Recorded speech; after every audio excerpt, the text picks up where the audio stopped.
2025년은 정말 끝없는 변화의 소용돌이 속에 있었는데요. 지금 12월까지도 글로벌 기술 시장은 치열하게 경쟁을 하고 있어요. 제미나이 3 프로가 공개되면서 오픈 AI는 코드 레드 경보가 발동됐다고 하죠. 구글뿐 아니라 엔트로픽과 딥식 같은 경쟁사의 모델들이 빠르게 개선이 되면서 위기의식을 느낀 거예요. 나노 바나나 프로, 베오 3.1 같은 툴들이 업데이트가 되면서 많은 사람들이 열광을 했고요. 바로 며칠 뒤에 오픈 AI에서는 챗GPT 5.2 버전이 출시됐죠. 그리고 또 여기저기 제미나이가 미쳤다, 챗GPT가 미쳤다, 정말 지겨우시죠? 지난 3년간 계속 반복되어 온 일인데요. AI 성능이 미쳤다는데 내 삶에 어떤 변화가 있으신가요? 잠시 후에 정말 내 삶에 어떤 변화가 일어날지에 대해 말씀드리도록 할게요. 그 전에 GPT-5가 나왔을 당시에도 말씀드렸지만 오픈 AI는 여전히 마음이 급해 보여요. 왜일까요? 자, 첫 번째, 샘 알트먼의 한동안의 행보는 우리나라에도 방문을 했던 것처럼 다른 영역으로의 사업을 확장하려는 시도를 하고 있었어요. 왜냐하면 오픈 AI는 현재 그 위상에 비해서 기반이 튼튼하지 않거든요. 생각해보세요. 제미나이와 연동된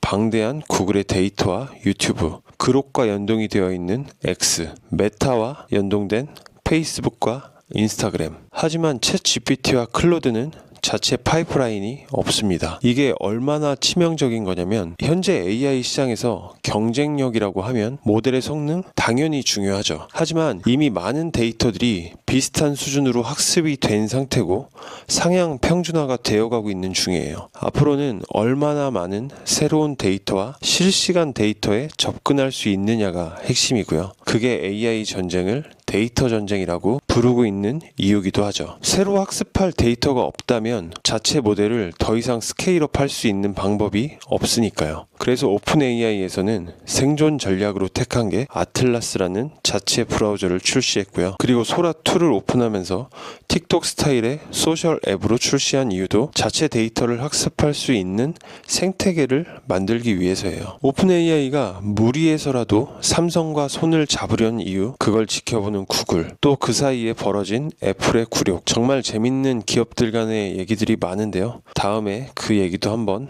해보도록 하겠습니다. 최근 우리나라에서 카카오톡이 인스타그램처럼 피드 형식을 도입하면서 엄청난 욕을 먹고 있잖아요. 이 기업들이 바보라서 욕먹을 짓을 하고 있는 게 아닙니다. 사용자들의 불만에도 불구하고 이걸 강행하고 있는 이유는 그 안에 광고 시장도 있지만 채팅방의 텍스트 데이터는 프라이버시 문제로 학습이 불가능해요. AI 학습에 가장 필요한 날 것의 행동 데이터, 즉 로 데이터를 확보하는 게 필요하기 때문에 무리수를 던지는 거죠. 그게 곧 기업의 생존과 직결되니까요. 그럼 구체적으로 어떤 데이터를 원하는 걸까요? 사용자가 어떤 컨텐츠에 얼마나 머무는지, 어떤 순서로 화면을 스크롤하는지, 어떤 키워드에 반응하는지, 그리고 어떤 시간대에 행동하는지, 이런 것 외에도 플랫폼에서 활동하는 모든 행동 데이터 하나하나가 차세대 AI 모델의 학습 재료가 되는 거죠. AI 시장에서 아직까지도 사용자가 가장 많고 시장을 선도하고 있는데도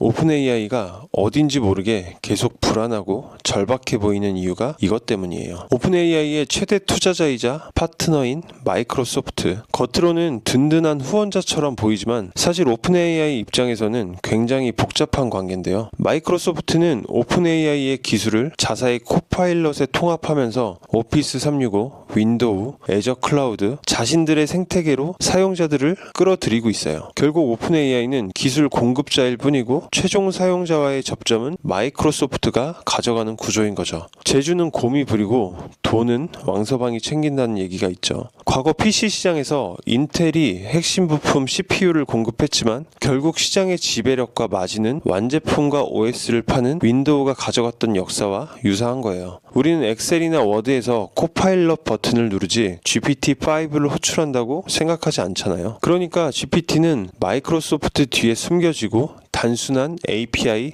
하청업체로 전략할 수 있었던 거죠. 이게 바로 오픈AI가 자체 브라우저 그리고 자체 SNS 플랫폼까지 만들려고 하는 근본적인 이유이기도 해요. 그리고 마이크로소프트 역시도 오픈AI에 의존하지 않기 위해 자체 LLM 마이1을 공개했죠. 현재 마이크로소프트와 오픈AI는 더 이상 등을 맞대고 싸우는 전우가 아니라 서로를 겨누는 칼을 뒤에 감추고 악수를 하고 있는 그림 같은 형국이에요. 파국을 피하기 위해서 표면적인 협력 관계를 유지하겠지만 내부적으로는 각자 도생을 가속화하고 있습니다. 구글을 이기기 위해서 키운 호랑이였는데 이제 그 호랑이가 주인을 물기 위해서 이빨을 드러내고 있는 거죠. 두 기업의 관계는 IT 산업 역사상 가장 복잡하고 위험한 프레너미 사례로 기록될 것 같아요. 그럼 두 번째로 구글은 그동안 뭘 하고 있었을까요? 정확히 3년 전 상황은 정반대였어요. 구글은 늦었다. 공룡이 멸종하고 있다. 이런 조롱을 받으면서 구글은 창사 이래 최대의 굴욕을 맛봤는데요. 챗GPT의 트랜스포머가 구글의 원천 기술임에도 불구하고 오픈AI가 AI 시장을 선도해 갔죠. 이 원천 기술이 구글 거라는 것에 대해 잘 모르신다면 정확히는 구글 브레인이라는 연구팀이 만든 기술이고요. 2017년 Attention is all you need라는 전설적인 논문으로 발표된 이 트랜스포머 기술이 바로 지금 모든 생성형 AI의 기반이 된 기술이에요. 궁금하신 분들은 제가 최근에 추천했던 띵킹 게임이라는 다큐멘터리를 꼭 보세요. 링크는 더보기란에 남겨두도록 하겠습니다. AI 시대에 얻을 수 있는 인사이트가 정말 많은 다큐니까요. 두 번 보세요. 정말 강력 추천드립니다. 이 다큐멘터리를 보면 딥마인드라는 조직이 단순한 개발팀이 아니라는 걸 알게 되고요. 알파고부터 단백질 구조를 밝히는 알파폴드, AGI라는 하나의 목표를 향해서 집요하게 파고드는 연구 중심의 천재 집단이에요. 특히 데미스 하사비스가 이렇게 말하는데요. 우리는 단순히 게임을 이기려는 게 아니라 지능 자체를 풀어서 그 지능으로 과학의 난제들을 해결하려 한다. 이게 바로 구글이 왜 챗봇 출시보다 알파폴드 같은 과학적 성과에 먼저 집중했는지를 설명해 줍니다. 다시 현재 시장 상황으로 돌아가서 3년 전 순다르 피차이 구글 CEO는 혼자 감당할 수 없는 위기 앞에서 은퇴했던 창립자 레리 페이지와 세르게이 브린에게 SOS를 치는데요. 흔쾌히 돌아온 그들이 가장 먼저 한 일은 이 비대해진 조직의 지방을 걷어낸 거였어요. 1만 2천 명이라는 엄청난 인원을 감원하면서 조직을 재정비했죠.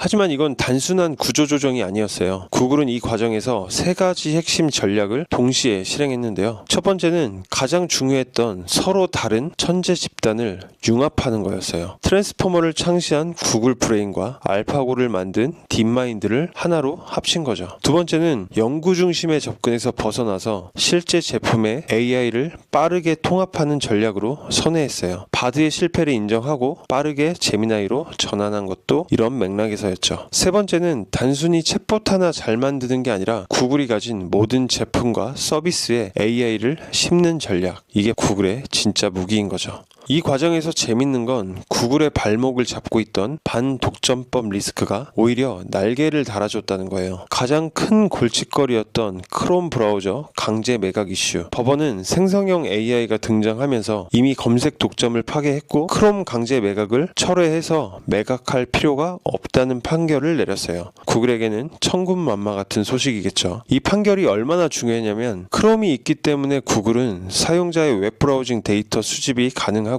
제미나이를 크롬에 직접 통합할 수 있었고요. 그래서 구글 검색과 크롬의 시너지가 유지될 수 있는 거죠. 만약 크롬을 강제 매각당했다면 구글의 데이터 수집 능력은 심각하게 악화가 됐겠죠. 그렇게 내부와 외부의 모든 상황이 정리가 되면서 지금의 제미나이 붐이 일기 시작한 거죠. 진짜 게임 체인저는 뭘까요? 그게 나노바나나 프로와 베오 3.1 같은 이미지와 영상 생성 때문일까요? 저는 절대 그렇게 생각하지 않아요. 앞서 말씀드렸죠. 미쳤다고 난리난 AI 툴들, 그게 내 삶에 어떤 변화가 생겼죠. 지브리가 유행하면서 챗GPT가 난리 났다고 하던 시기에 카카오톡 프로필에 업로드한 지브리 사진 말고 어떤 큰 변화가 있었나요? 이미지 생성하는 모습 신기하죠. 영상 만드는 작업도 꽤 신기합니다. 하지만 내가 컨텐츠를 생성하는 일을 하고 있지 않다면 대부분은 거기서 끝이에요. 왜냐하면 이런 도구들은 대부분 일회성 체험에 불과하거든요. 내 일상적인 업무와 생활에 깊이 들어오지를 못해요. 그래서 제가 집중하고 있는 건 단순히 제미나이 하나가 아닙니다. 구글의 워크스페이스,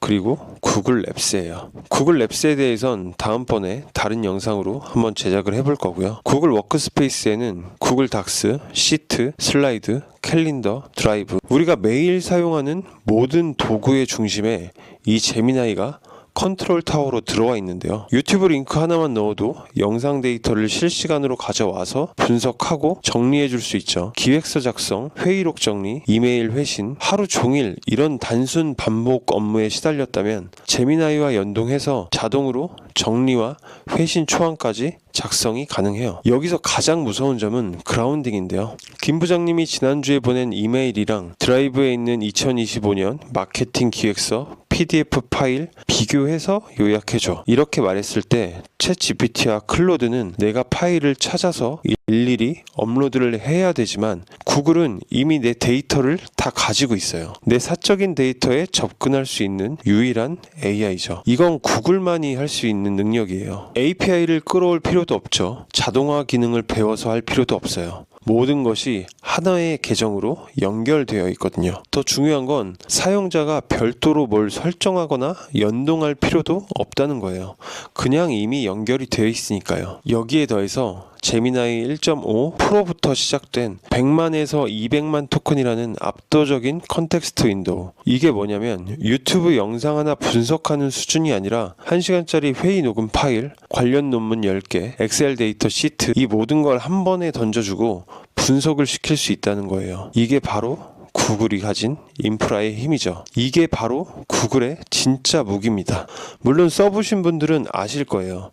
아직 오류가 있고 완벽하지 않아요. 하지만 이건 반드시 해결될 오류고요. 불과 3년 전에 챗 GPT가 출시되고 과도한 오류들로 AI가 거짓말을 잘한다면서 비웃음거리가 되고 조롱받던 시기가 있었어요. 지금은 어떻죠? 할루시네이션은 여전히 존재하지만 해결될 오류라고 생각하고 사용한 사람들과 비웃고 조롱하며 사용하지 않은 사람들의 격차는 점점 벌어지고 있어요. 돌아보면 오류가 많았던 초기에 많은 사용을 해보고 발전되는 과정을 지켜봐 온 게 지금 제가 AI를 사용하는데 정말 큰 도움이 됐거든요. 이 영상을 지금까지 보고 계신다면 반드시 구글의 워크스페이스에 집중해보세요. 이건 이미지 잘 만들고 영상 잘 만드는 일회성 유행이 아니에요. 계속해서 개선되어 나가면서 우리 일상에 더 깊게 들어올 거예요. 사용할수록 제미나이는 업무 패턴을 학습하고요. 점점 더 정확해지겠죠. 그리고 전체 생태계가 연결되면 그 시너지는 훨씬 더 커질 거예요. 아직 AI의 완성도가 떨어진다면서 더 발전하면 써본다던 사람들은 3년이 지난 지금도 여전히 완성도가 떨어진다고 말하고 있어요. 반면 초기부터 사용해왔던 사람들은 이미 AI를 도구로 완벽하게 활용하고 새로운 가치를 만들어내고 있죠. 지금 구글의 워크스페이스는 마치 3년 전 챗 GPT와 같은 지점에 서 있는 것 같아요. 아직 오류가 있고 불완전하지만 저는 반드시 해결될 오류라고 확신하고 있습니다. 한번 상상해보세요. 이 모든 오류가 해결됐을 때 나에게 어떤 편리함을 가져다 줄지, 앞으로 내 업무가 어떻게 달라질까? 오늘 영상의 마지막 질문인데요. 3년 전 어느 쪽에 있었나요? 그리고 지금은 어느 쪽이 되고 싶으시죠? 오늘도 긴 영상 시청해주셔서 감사합니다.